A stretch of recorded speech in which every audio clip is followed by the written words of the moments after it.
G'day folks, Ben from Snowy's today showing you the latest and most refined version of Cedar Summit's Trek sleeping bag. Hit it.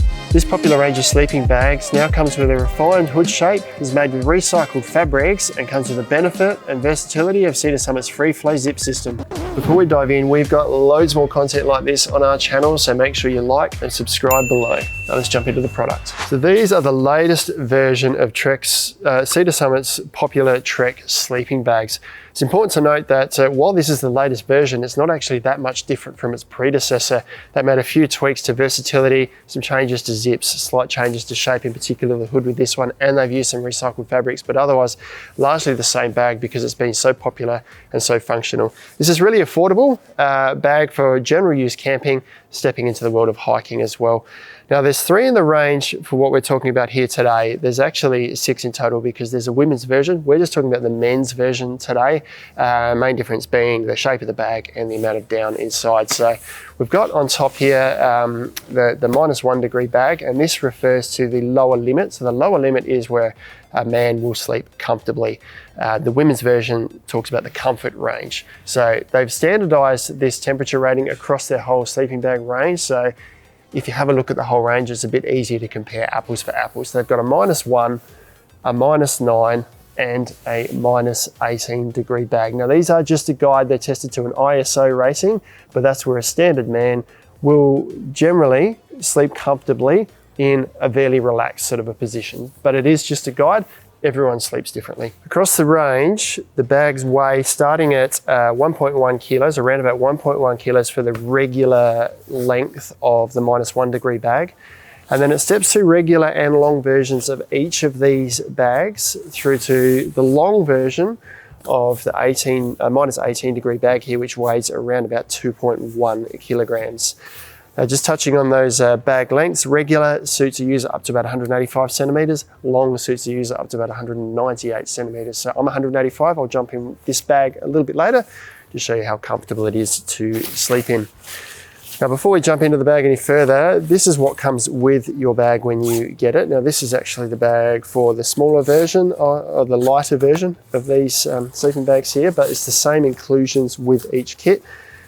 A storage bag here. Now they've improved this little, they made the opening smaller, which actually makes it easier to contain the downy when you're packing it in for storage. Small, somewhat insignificant improvements, but it does make packing it a little bit easier. So you get one of those with the bag. You get a compression sack. They standardized these compression sacks to line up with their regular range of compression sacks if you do ever need to replace these. Show you a little bit more on pack size later. Little bit of product information, and you also get the down certificate, the test for the down certificate. It is a 650 plus loft RDS certified duck down inside these bags here. So high quality down that performs really well, and you get the actual certificate of the batch that was tested for that down. Jumping into the bag itself. Now this is made with, and this is one of the updates for the recent version of these bags, a Blue Sign approved 20D recycled polyester shell and lining on this bag. It's the same fabric throughout. Feels really nice, doesn't have a plasticky feel. Even inside it feels quite nice. It doesn't have a cold feel like some synthetic fabrics can have.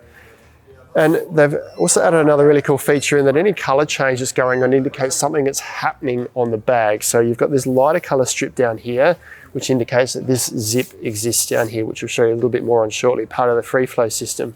The lighter color down this side here goes all the way because this zip runs all the way to the bottom here, and then a zip right across to the foot. So easy to identify which side of the bag the zippers are on or whereabouts the zippers are. Also the hood, there's things going on with the hood, there are adjustments you can make. So just a small thing they've added into the bag to make it easier to identify what's or how you can use it. Overall, construction for a general use tapered rectangular bag. So it's not a mummy shape, it's a tapered shape. It's designed to allow for a bit of space, but you've still got a bit of dimension in the footbox here. So got a 3-dimensional footbox here. It's not a big sort of tapered footbox, but it allows for a bit of foot movement here with a zip across the bottom. And then you've got horizontal baffles here, and these are all box baffles, which means this section here on the top is not meeting the section inside. There's actually a baffle. So the top and the bottom layers are always apart with a little baffle between each of these sections here. So you get a consistent layer of down right across the top of the bag. Up in this section here, once again, quite unique to a general use bag, vertical baffles. Benefit of this is it holds all the down up on top of your body. If it was a horizontal baffle like this, you can lose down a little bit over the sides over time. This keeps it all up on top of your torso here, so it's nice and warm. The back of the bag has horizontal baffles all along, but you're generally lying on those, so it's not as important as this top section here where you want that down up over the top of your body. And then they have improved this hood section here now. It's a three-dimensional hood. Quite often these are a flat section, or they're not. Hoods aren't very functional when you actually do them up. They sort of scrunch up and don't work very well, but you can lie here, which I'll do shortly, and that hood kind of covers your face pretty well. And this is one of their pillows, accommodates a pillow in there quite comfortably with a bit of space for your head, so that pillow's not pushing your head out of the hood there. A bit more detail around the functionality around the hood here, because this is obviously the open section of the bag if you're really cold and where you don't want air to escape. I'll show you a little bit more on how well they've warmth-proofed the zippers on the inside shortly with big draft tubes. But this has got a bit of a draft tube around the hood here, and it's kind of scalloped, so it's got a bit of a shape to it, so it fits nicely around your head and kind of meets up on the corners here to try and trap that warmth in. And we've got two adjustment points around the top here, so you can tighten this over the top if you like to really tuck your head in there, and you can also tighten it across the front here, so you can pull that right around your head if you like, and that improved shape creates a bit of extra efficiency while allowing the down to sort of still maintain its loft. Other features as we go through it, these are quilt compatible. So Cedar Summit make quilts that you can actually lay another quilt on top of this to warm it up. So you see they've got the little quilt lock logo here. So their quilt lock functionality, or their quilt lock feature, enables you to clip a quilt in up here to lay over the top. Then it lays over the top of the bag, and you tuck your feet in the quilt at the other end here, and it creates another layer of down to warm the system up if you like. So if you add a quilt to your system, you get quite a bit of versatility. The quilt can be a summer bag. This can be a mid-season bag, and then double it up and you've got a really warm bag. Another refinement of this bag now is this zip plow that they've added on here. So this probably adds a little bit of weight, but Cedar Summit aren't necessarily going out to create the lightest bags. They're going out to create the best functioning bags that are also lightweight. Now, this works really well. I do want to set some expectations though. If I zip this up and down here now, as fast as I want, I'm not getting any snags. That works pretty well.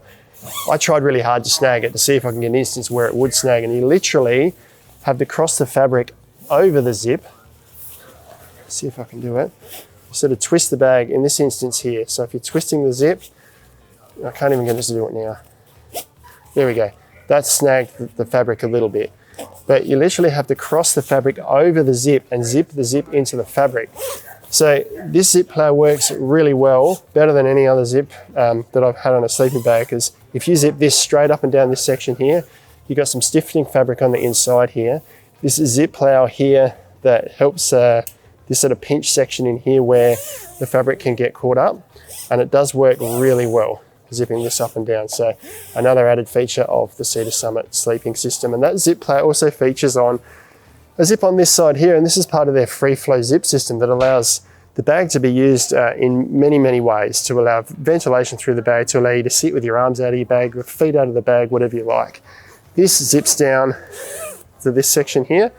If we unclip the same clip at the top here, we can actually just fold the top of the bag down like this. So if you wanted to sit up and just fold this forward while you have breakfast or whatever, you can do that.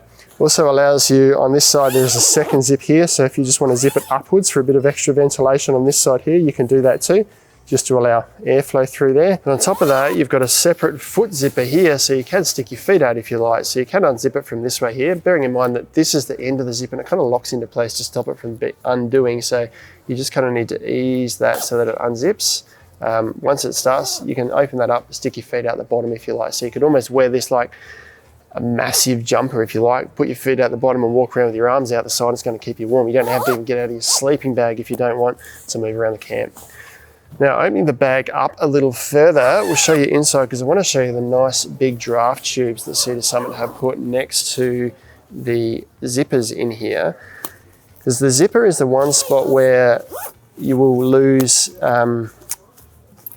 heat out of the bag, and these are probably some of the biggest, chunkiest draft tubes I've seen in a sleeping bag. Chock-a-block full, so that when this is done up, you've got all of this overlap here to stop draft from escaping out of the bag. So nice big draft tubes that feature right around to the foot section there, and also feature along the zipper on this side. And if I do this up, you can probably better see how this, when that's done up, overlaps that zipper there to really seal that and stop too much heat escaping out of the zipper. So you can use the bag like this if you like. That's totally unzipped now, and you could use it just as a doona to sit over the top of you if it's warm weather. You've got another zip down the middle there, I'm not sure. There's many ways you could use it. I want to just talk a little bit about zipping the sleeping bag up. I've had plenty of questions in the past of people having trouble with sleeping bag zips or zips in general. Most important thing is when you do a zip up is that this section here needs to seat right down in the bottom of this section here. So I'm going to slide that in and make sure it slides all the way down, and both sides here, this side here is level with this side here. Hold on to the side that you've slid in and then pull the other side there. The zip won't move until that is seated right at the bottom here. Now when you come to this overlap section here, it becomes a little more difficult because if you zip that right up, you don't have much room to play with the zipper here, and it's hard to get that in there. What I recommend is don't zip it all the way up just yet. Put this zipper in place, pull it right down once again so these sections here are level and this zipper moves. Then you can reach inside the bag, grab the zipper from the inside and zip that up past that section there. So there's now an overlap in that zip to seal that up, and this zip does up the rest of the way. Zippers will move freely, particularly the quality number 5 zippers that they use consistently across all their bags now with Cedar Summit. If you're having trouble with it, it's because it's not seated in properly. So just persevere a little bit and make sure that the zipper slides are well seated in. Now just on the number 5 zipper that I mentioned before, that's a good segue to talking about the zip coupling system, which is Cedar Summit's system where you can put 2 bags together. They have used a consistent number 5 zipper across all their bags now, so you can zip any unisex and women's bag together. If they've got the zipper down this side, they will zip together, so they made that nice and consistent. So crawling into the bag, we'll have a look at the few ways that we can use it. So firstly, if I unzip this side here, allows me to sit in half the bag with my feet tucked in at the base there. With this sitting over the front, I can easily lay down, throw this over the top of me if I like, so quite adjustable up and down. Before I go any further, and while I've got this open in front of me, just want to mention there is a little storage pocket here. So you can keep your phones, keys, maybe a small torch, whatever, headlamp, accessible at night. And one other thing I didn't mention before that I will make mention of, and probably not something you'll use, but these little loops here, just in case you're interested, there to help display it in a store so you can hang information on there, but there are some little hanging loops on the bottom here, so if you are hanging it up at home, you can use them to hang it in your wardrobe. It's best to store down uncompressed if you can. Those features are there if you want to use them.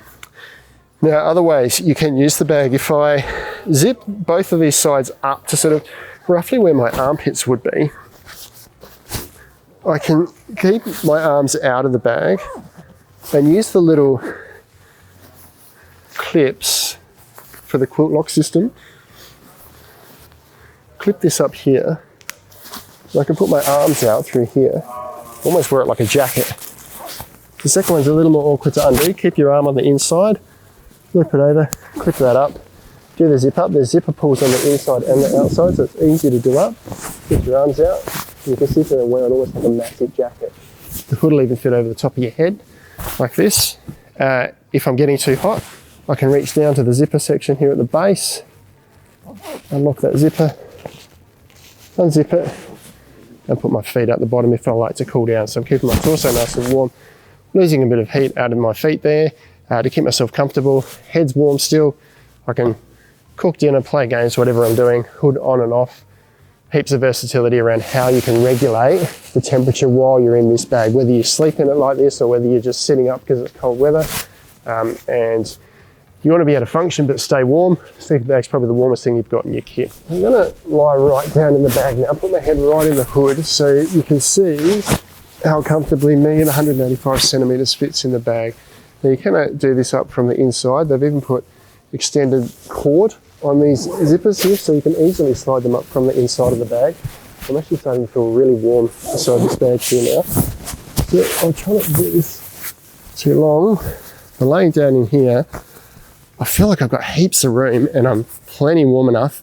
I push my feet right down to the end and they feel, there's still plenty of down lofting around them with my feet straight up. But I feel like I've got plenty of room. So at 185 centimeters, this is a roomy bag. If you like heaps of room, go for the long version, but there's plenty of room in this one. I'll put a pillow in here as well.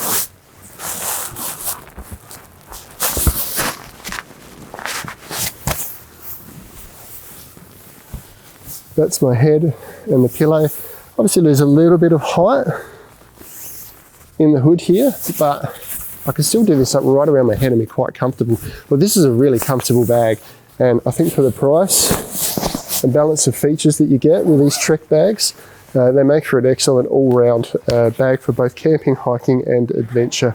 Once you're in the bag, these draft tubes, which also features across the back of the neck here, maintain their sort of life. They're actually full of a synthetic rather than a down in here. So they feel much firmer than the rest of the bag, but that means it seals off all the drafts from around your neck and also from going in through the zipper here. So this is something I haven't quite seen in a lot of sleeping bags before.